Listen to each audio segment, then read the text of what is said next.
Ma passion.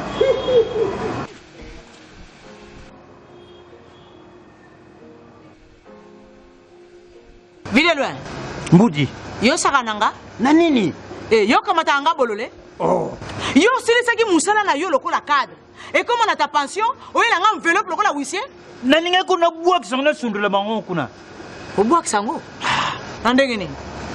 Boy. Yo. Est-ce que oyebaka montant cotisation nini patron na yo azako chelo na CNSA? Bon, a déclaré on a grade ni. Ngene jep. Oui.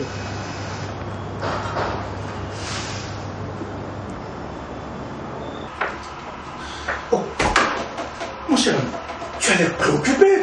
Ah, chers collègues, c'est cette histoire des cotisations sociales de mes travailleurs qui me prend la tête. Et je pense que tu es en règle avec la CNSS. Ça, c'est un petit problème que je maîtrise et gère comme mes poches. Ah bon? Raconte, comment tu t'y prends? C'est simple, mon cher. Les travailleurs ne sont pas tes héritiers, moins encore tes associés. Il ne faut pas tous les immatriculer. Il ne faut pas non plus tout déclarer à la CNSS. C'est-à-dire? C'est-à-dire, par exemple, si tu as 500 travailleurs, tu déclares seulement pour 342 et tu minores leurs cotisations. Et les cadres, tu les déclares comme simples agents. Ah bon? Donc, non seulement tu ne déclares pas convenablement tes travailleurs, mais aussi tu ne verses pas correctement les cotisations telles que tu les perçois chez tes travailleurs. Tu as compris? Tu es sérieux? Oh mais très sérieux. C'est ce qui me permet de souffler. C'est un détournement. Hein?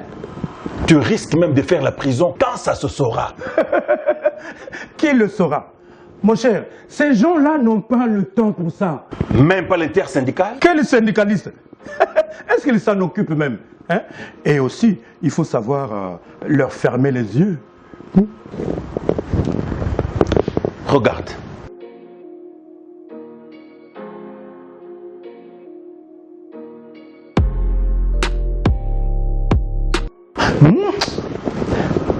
Simple intimidation. Mon ami, autre temps, autre mœurs.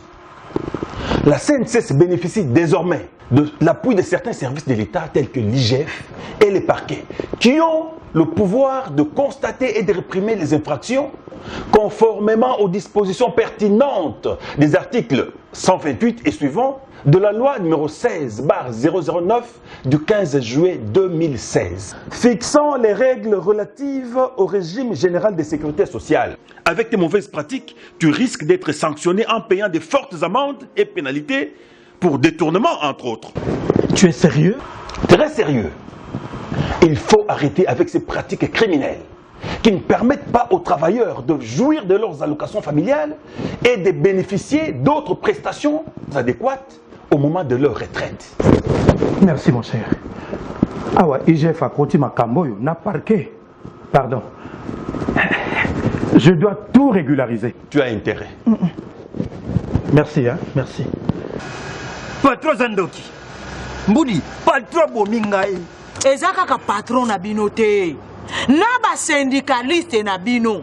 Po bango ni baza sansa kolandela vie ya basali. Mais baza complice. Et c'est que tu dénoncer bango bakende bolo. Bakende Mbudi, bakende. Bon. Bah franc. Chers employeurs assujettis de la CNSS, régularisez votre situation auprès des centres de gestion de vos ressorts.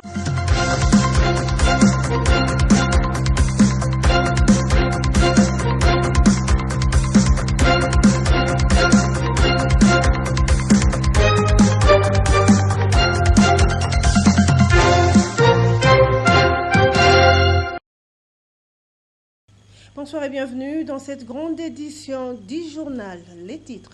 Monseigneur Félicien Tamboué Kassembe, c'est désormais le nouvel archevêque métropolitain de Kananga. C'est mardi 19 mars, en la solennité de Saint-Joseph, époux de la Sainte Vierge Marie. Le Saint-Père a procédé donc à cette nomination. Avant cet acte nominatif, le nouvel archevêque de Kananga était évêque de Kabinda et administrateur apostolique du même archidiocèse. Par ailleurs, en visite de réconfort aux détenus de la prison centrale de Kisangani, Monseigneur Marcel Outembi regrette fait que ces lieux soient engorgés avec plus de 1700 prisonniers au lieu des 500 comme prévu. Les prélats souhaitent donc que la justice expédie les dossiers de ces prisonniers, question de désengorger ces lieux qui n'offrent plus les bonnes conditions de vivre. Bienvenue une fois de plus dans cette édition. Le secrétaire général de la conférence épiscopale nationale du Congo vient d'annoncer à tous les chrétiens catholiques que sa sainteté, le pape François, a nommé son Excellence Monseigneur Félicien Tamboué Kassembe comme nouvel archevêque de l'archidiocèse de Kananga. Les détails dans cet élément signé Guy Zawadi.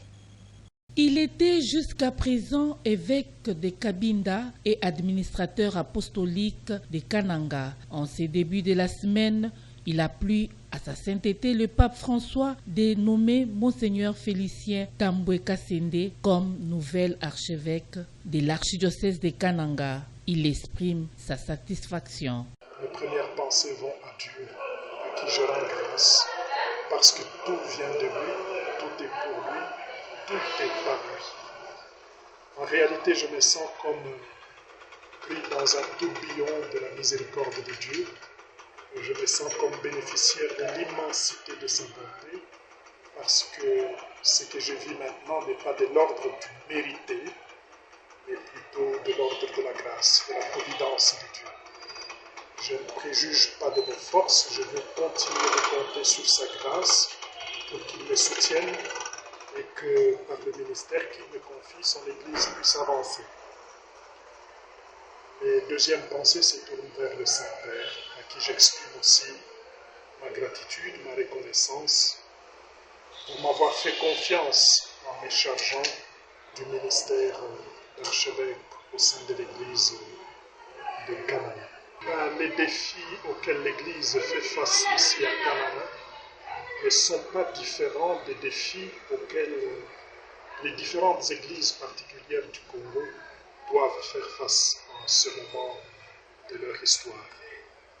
À mon avis, c'est d'abord le défi de la cohésion, de la communion, le défi d'une évangélisation renouvelée. Et l'évangélisation, c'est la mission essentielle de l'Église, sa mission particulière sans laquelle elle n'est pas l'Église. Le secrétariat général de la conférence épiscopale nationale du Congo présente ses vives et sincères félicitations et lui souhaite un fructueux ministère dans l'Église Famille de Dieu qui est à Kananga dans le Kasaï occidental. L'archevêque de Kisangani, président de la conférence épiscopale nationale du Congo, Monseigneur Marcel Outembitapa, a effectué une visite de réconfort aux détenus de la prison centrale de Kisangani dans la commune de La Tchopo. Le prélat catholique dit avoir posé ses gestes en ces temps de carême en conformité des Écritures saintes qui recommandent la proximité et la prière avec ceux qui sont dans la souffrance. Suivez.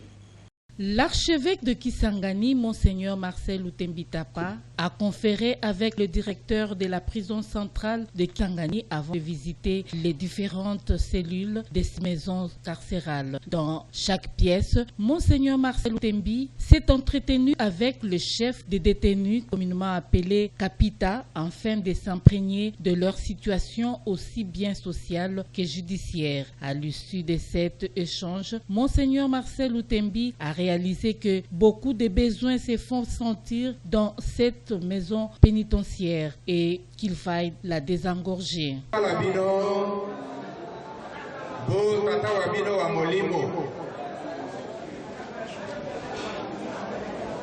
Tozali na eleko ya karesimo yango de etiti ngai ngai ya kolendisa bino motema bozali awa oboloko Yesu akosenge biso bandimi tokende kotala bandeko bazali na boloko. Cette visite qu'a effectué Monseigneur Marcel Lutembi est une visite de réconfort aux détenus de la prison centrale de Kisangani dans la commune de Chopo. En ces temps de carême, le prélat catholique s'est dit avoir posé ces gestes en conformité des Écritures saintes qui recommandent la proximité et la prière avec ceux qui souffrent. Où souffre, il y a beaucoup de besoins et cela m'a donné l'occasion de palper du doigt personnellement ces besoins des prisonniers et de pouvoir faire le plaidoyer auprès de la hiérarchie, des autorités compétentes des institutions publiques pour que les concernés puissent faire quelque chose pour améliorer les conditions des détenus de prison. Je me suis rendu compte qu'il y a des détenus qui ont déjà fait longtemps dans la prison centrale de Kisangani sans être entendus. Leur cause, leur cas reste encore pendant, ce qui n'est pas normal. Construite pour une capacité de 500 détenus, la prison centrale de Kisangani héberge aujourd'hui près de 1500 prisonniers. Le prélat catholique a promis de plaider leur cause auprès des autorités compétentes pour l'amélioration de leurs conditions. Il est important que l'on puisse organiser les jugements de manière à pouvoir libérer la prison qui est déjà très engorgée. La prison centrale a une capacité d'accueillir 500 personnes, mais à l'heure actuelle, aujourd'hui, elle compte 1480 personnes. C'est pas normal. Alors en expédiant la justice en temps réel et dans le respect des délais partis par la loi, on peut résoudre ces problèmes de désengorgement de la prison centrale. Après un moment de prière et de réconfort moral, Monseigneur Marcel a remis des vivres et de biens non alimentaires à ses hôtes et les a exhortés à la résilience car la prison est une maison de passage, de rééducation et de correction. Ils doivent développer une attitude de résilience, de l'espérance. C'est un endroit de passage et s'ils se comportent convenablement, ils améliorent leur comportement et deviennent de plus en plus disciplinés. Il y en a qui peuvent bénéficier des grâces, d'autres peuvent bénéficier des libérations conditionnelles. Monseigneur José Mokoekanga, évêque d'Idiofa, a célébré la messe d'action des grâces du centenaire de naissance et 75 ans de vie sacerdotale de M. l'abbé Louis-Valère Banga.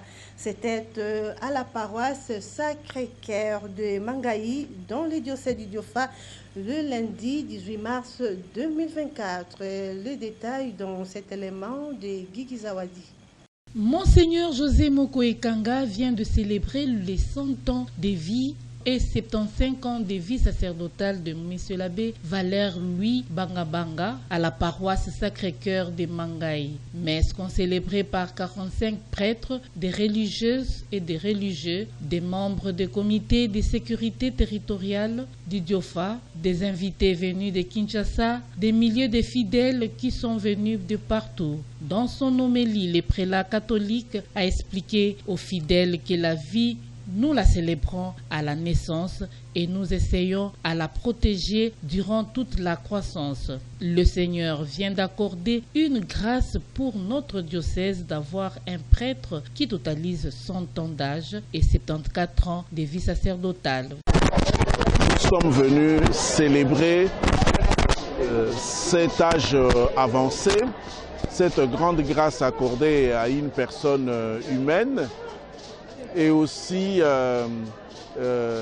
dire grand merci à Dieu parce que c'est lui qui donne la vie, c'est lui qui la protège, c'est lui qui la garde. Et l'abbé lui-même a eu des mots suffisamment clairs pour rendre grâce à Dieu. Il l'a souligné, il ne l'a pas mérité. Même si nous devons reconnaître que c'était un homme discipliné, un homme qui a dans sa vie une certaine régularité, Et grâce à cela, il a réussi à totaliser de nombreuses années de vie. Et il est encore fort. Il a toute sa tête.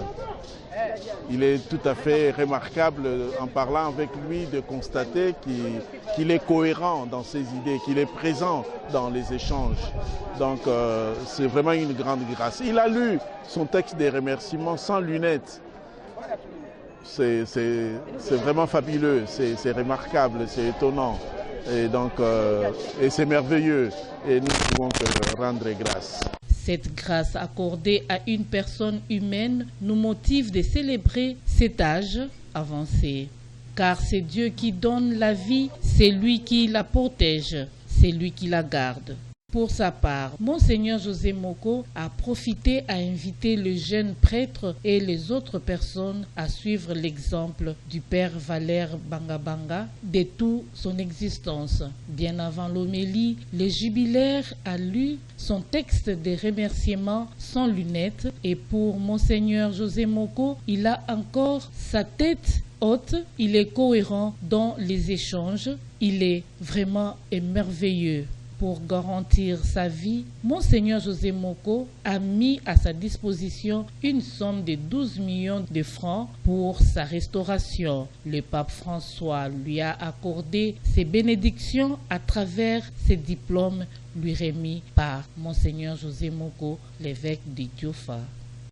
La communauté Bilengue ya Mwinda de l'archidiocèse de Kinshasa a célébré le dimanche 17 mars son jubilé d'or et la journée internationale dédiée à la femme créée en 1974. Ces mouvements de l'Église catholique totalisent 50 ans d'existence. Suivez. 1974 à 2024, cela fait exactement 50 ans depuis que la communauté bilingue à Mwinda existe. Cette activité marque l'ouverture de plusieurs autres activités qui seront tenues durant la célébration de leur jubilé d'or. Commencé par la prière d'ouverture de l'abbé Augustin Paufoy, initiateur adjoint, une conférence a été organisée sous les deux thèmes choisis au niveau international et national pour la célébration du mois de mars, mois dédié à la femme, à savoir investir en faveur de femmes, accélérer les rythmes sous la conduite de Madame Cathy Mwamba et le thème national accroître les ressources nécessaires en faveur des femmes et des filles et dont la paix et pour un Congo paritaire a été exploité par Madame Rose Ndona. Bon, nous avons déjà pris l'habitude chaque année au mois de mars, Bilengue à Mwinda aussi fête Journée internationale des droits de la femme. Et on se rencontre un certain jour du mois de mars pour nous rencontrer et parler des choses concernant nous les femmes.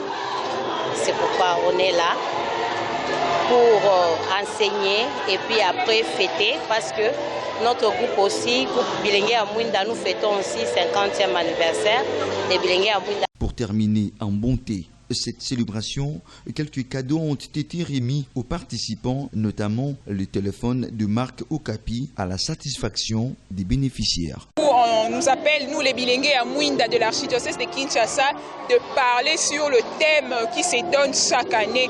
Et ce thème-là apporte une valeur ajoutée en nous, femmes de l'initiation Bilengue à Mwinda. Parce qu'on ignorait certains points, il y a certaines choses qu'on ignorait. Et cette activité, chaque année, se rencontrer, parler, ça édifie. La journée s'est clôturée dans une ambiance festive. Le lycée de Kimwenza a connu plusieurs dégâts matériels causés par une forte pluie accompagnée d'un vent violent. Ce lundi 18 mars 2024, les élèves de cet établissement auront du mal à suivre les cours dans de bonnes conditions. Suivez. C'est une triste nouvelle pour les élèves du lycée Kimwenza dans la commune de Mongafula, victime d'une pluie accompagnée d'un vent violent qui a causé du tort à plusieurs ménages, ainsi que le lycée de Kimwenza qui a connu des dégâts matériels. Les élèves sont en détresse. 5 dortoirs est abîmé, les choses des élèves, les matelas, les cahiers, les sacs, les valises sont mouillés. Il s'est passé une situation très malheureuse aujourd'hui. au lycée de Kimwenza, il y a eu un ouragan et ça a pratiquement ravagé presque tous les dortoirs de cet internat. Et pas mal de petites choses aussi, donc nous sommes vraiment dans une situation très lamentable en ce moment. Moi j'étais dans la salle des pédagogues, les autres à l'étude, et puis la pluie a commencé, on trouvait ça normal. Et puis quand on est monté, les tontines sont montées pour voir comment c'est passé ici au dehors, donc c'était catastrophique. Les murs impossibles, là derrière il n'y a plus des murs, et puis au dortoir il y a des choses qui se sont abîmées, les réservoirs est abîmé. Donc on ne sait pas comment expliquer ce phénomène. Sur place, les autorités administratives regrettent le paysage du délabrement offert par ces lycées après la pluie. C'était autour de 15 heures qu'un vent violent, accompagné d'une petite pluie, qui a tout dévasté. Et je crois que les images le témoignent. Quand vous regardez partout, vous allez voir des tôles éparpillées dans les dortoirs construits par le Belge. Tous ces dortoirs-là, la toiture est emportée. Et même ces dortoirs ici, quand vous regardez, vous allez voir que la toiture est à moitié emportée.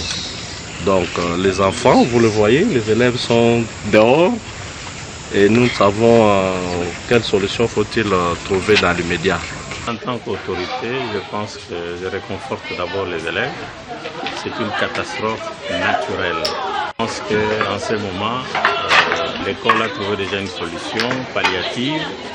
Toutes les filles vont dormir à l'internat primaire. Et entre-temps, je lance un appel à tout homme de bonne volonté de venir en aide à cette école. C'est une école de renommée internationale. De l'aide maintenant, pas dans le futur. Nous avons besoin de la toiture, c'est-à-dire tôle, planches et autres choses importantes. Vous venez de bien entendre ce que la sœur venait de dire, que les élèves n'ont plus de cahiers, les élèves n'ont plus de matelas et certains habits sont maintenant invisibles. Donc, amenez-nous tout, cela va nous aider à continuer l'année et de la terminer. Signalons que les élèves de cet établissement scolaire auront du mal à suivre le cours dans de bonnes conditions. Heureusement pour eux, les vacances de Pâques arrivent pour évacuer tous les débris laissés par cette pluie. Signature d'un protocole d'accord entre les fonds de promotion de l'industrie FPI et les fonds de garantie de l'entrepreneuriat du Congo FOGEC, un véritable ouf de soulagement pour les jeunes entrepreneurs congolais qui ne seront plus soumis à la présentation d'une garantie avant le financement de leur projet. La cérémonie a eu lieu en présence des ministres de l'Industrie et de son homologue de PME. Les détails dans cet élément signé Gelon Yangi et Guigui Zawadi.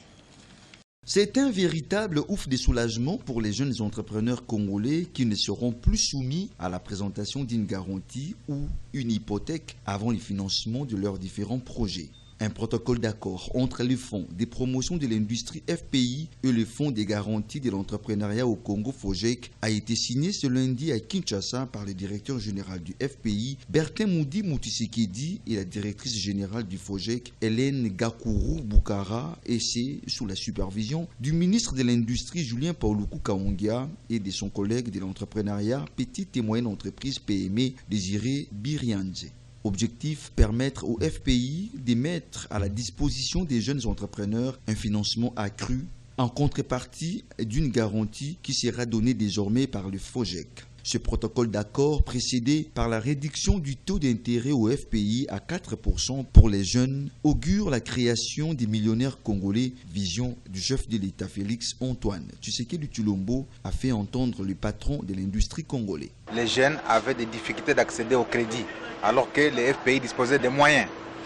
Voilà pourquoi nous avons estimé qu'en signant ces protocoles, ça va permettre en amont de checker tous les projets qui sont présentés par les jeunes pour nous rassurer que ces projets sont bancables. C'est-à-dire qu'il y a un plan d'affaires qui doit être adopté en amont par les fonds de garantie avant de les ramener au FPI pour financement. C'est une innovation en RDC que 2 ministères, à travers les 2 établissements, collaborent pour participer à la création des millionnaires, tels que le président de la République, son Excellence Félix Antoine Tshisekedi, l'a clairement indiqué. Les emplois font partie de ces 6 priorités. De son côté, le ministre de l'Entrepreneuriat, Petite et Moyenne Entreprise PME, Désiré Birianze, a salué cette coopération tout en appelant les FPI et le FOGEC au pragmatisme. Nous, l'entrepreneuriat Petite et Moyenne Entreprise, nous ne pouvons pas aller loin sans l'industrie, que nous sommes l'incubateur du ministère de l'Industrie. C'est donc un grand jour pour l'entrepreneuriat congolais. Le centre agroécologique, un lieu de ressourcement, un cadre pour l'apprentissage et l'essaimage de bonnes pratiques agricoles pour une alimentation saine est le thème de la cérémonie d'échange de vœux 2024 des agents et cadres ainsi que tous les partenaires de Caritas Développement Kinshasa. La cérémonie a vécu le week-end dernier au centre agroécologique Liziba Angili Brasserie. Suivez. Le centre agroécologique Liziba, situé en Djili, Brasserie, a servi de cadre pour la cérémonie d'échange de vœux 2024 entre agents et cadres de Caritas Développement Kinshasa ainsi que d'autres partenaires de cette structure de l'Église. Une activité à plusieurs objectifs, hormis le vœu des nouvel an, notamment l'évaluation de l'année précédente, aux défis à relever, mais aussi à l'élaboration des projets à court et long terme. Dans son mot des bienvenus, M. l'abbé Bienvenu Massunga, directeur de la Caritas Développement Kinshasa, a retracé les bilans de l'année 2023 avant d'évoquer quelques objectifs assignés pour l'année 2024. Au terme de l'année écoulée, année 2023, une année reposeuse en activité, la Caritas Développement, avec la perspicacité de son consultant technique en la personne de M. Jean-Marie Colombo, recruté par le Secours catholique Caritas France, bien des choses étaient programmées et avec le temps, cela connaît un heureux aboutissement quant aux travaux de réhabilitation et aussi de construction et d'aménagement du site qui nous accueille en ces jours. Nous nous devons d'exprimer une grande reconnaissance à l'Éternel, notre Dieu, pour tout ce qu'il a permis. Et cela ne fait plus l'ombre des doutes, car il y a eu un long moment où ces cadres étaient presque à l'abandon. Et cela a réellement constitué des sérieux soucis pour plus d'un. Nous avons eu la grâce de la conférence épiscopale italienne qui est venue nous porter secours. Les centres agroécologiques, un lieu de ressourcement, un cadre pour l'apprentissage et l'essaimage des bonnes pratiques agricoles pour une alimentation saine et les thèmes de cette cérémonie. Une occasion pour l'abbé directeur de présenter les centres agroécologiques Liziba, nouvellement créés avec une importance capitale. Qu'il nous soit permis de rendre un vibrant hommage à son éminence Fridolin Cardinal Ambongo Bessung, archevêque métropolitain de Kinshasa, qui, en bon père de famille, n'a pas hésité pour céder tout cet espace qui a servi, d'une part, des centres de retraite et d'autre part, pour les activités du service missionnaire, afin d'y implanter le centre agroécologique Liziba. Et puis une page rose dans ce journal, ils se sont dit oui pour la vie en couple. Messieurs Guy Valentin et Kikila et Madame Souzi et Kikila Mwamba sont désormais enregistrés dans le registre de l'état civil congolais. La cérémonie des mariages civils a eu lieu dans les somptueux cadres du jardin de la cure de la paroisse Saint-Antoine d'Epadou en présence de la bourgmestre de la commune de Barumbu. Suivez. Ils ont choisi de convoler en juste noces. Eux, Guy Valentin Ekikila et Sizi Ekikila Mujangi Mwamba. Les deux amoureux ont donné rendez-vous au leur dans le somptueux cadre du jardin de la cure de la paroisse Saint-Antoine de Padoue de Bumbu. Parents, amis, collègues et connaissances ont assisté à la cérémonie de mariage civil. Devant l'officier de l'État, Madame la bourgmestre de Bumbu, le beau et jeune couple Ekikila, Guy Valentin et Sizi se sont dit oui. Mwamba, Sizi ici présente. Oui. Ok. Merci. Mademoiselle Mujangi Mwamba Sizi, consentez-vous à prendre pour époux Monsieur Ekikila Guigui ici présent? Oui, je le vais.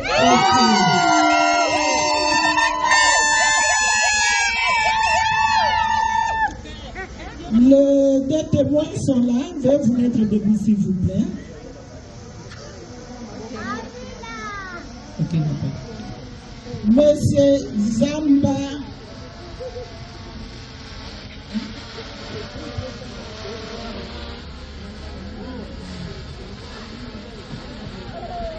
Désormais, les noms de deux amoureux figurent dans le registre de l'état civil congolais. En soirée, les familles de deux époux se sont retrouvées pour les festivités nuptiales selon la coutume africaine. Ainsi, les heureux mariés ont esquissé un pas de danse nuptiale pour sceller cette nouvelle vie. Heureux mariage! Guy Valentin Ekikila et Sissi Ekikila Mujangi Mwamba.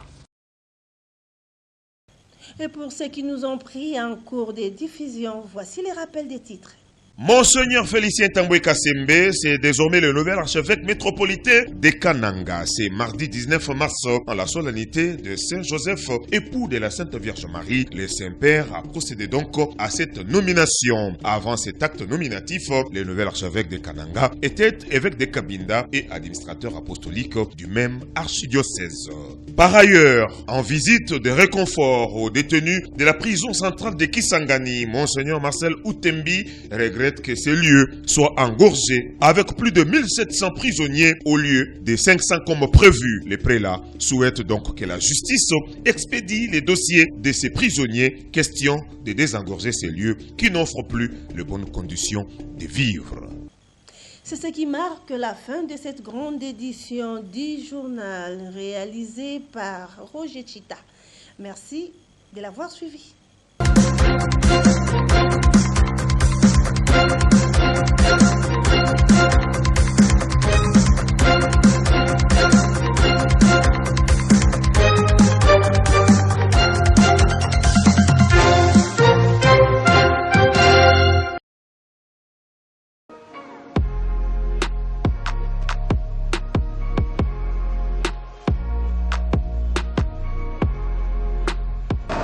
Allez, comme ça. Ma passion.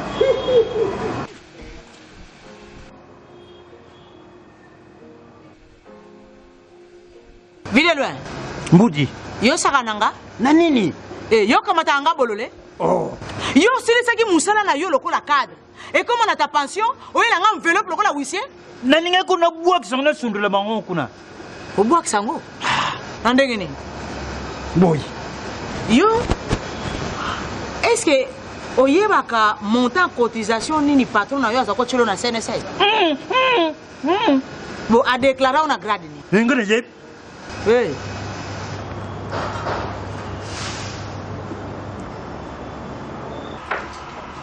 Oh, mon cher, tu as l'air préoccupé. Ah, chers collègues, c'est cette histoire des cotisations sociales de mes travailleurs qui me prend la tête. Et je pense que tu es en règle avec la CNSS. Ça, c'est un petit problème que je maîtrise et gère comme mes poches. Ah bon? Raconte, comment tu t'y prends? C'est simple, mon cher. Les travailleurs ne sont pas tes héritiers, moins encore tes associés. Il ne faut pas tous les immatriculer. Il ne faut pas non plus tout déclarer à la CNSS. C'est-à-dire? C'est-à-dire, par exemple, si tu as 500 travailleurs, tu déclares seulement pour 342 et tu minores leurs cotisations. Et les cadres, tu les déclares comme simples agents. Ah bon? Donc, non seulement tu ne déclares pas convenablement tes travailleurs, mais aussi tu ne verses pas correctement les cotisations telles que tu les perçois chez tes travailleurs. Tu as compris? Tu es sérieux? Oh mais très sérieux. C'est ce qui me permet de souffler. C'est un détournement. Hein? Tu risques même de faire la prison quand ça se saura. Qui le saura? Mon cher, ces gens-là n'ont pas le temps pour ça. Même pas l'intersyndical? Quel syndicaliste? Est-ce qu'ils s'en occupent même? Hein? Et aussi, il faut savoir leur fermer les yeux. Regarde.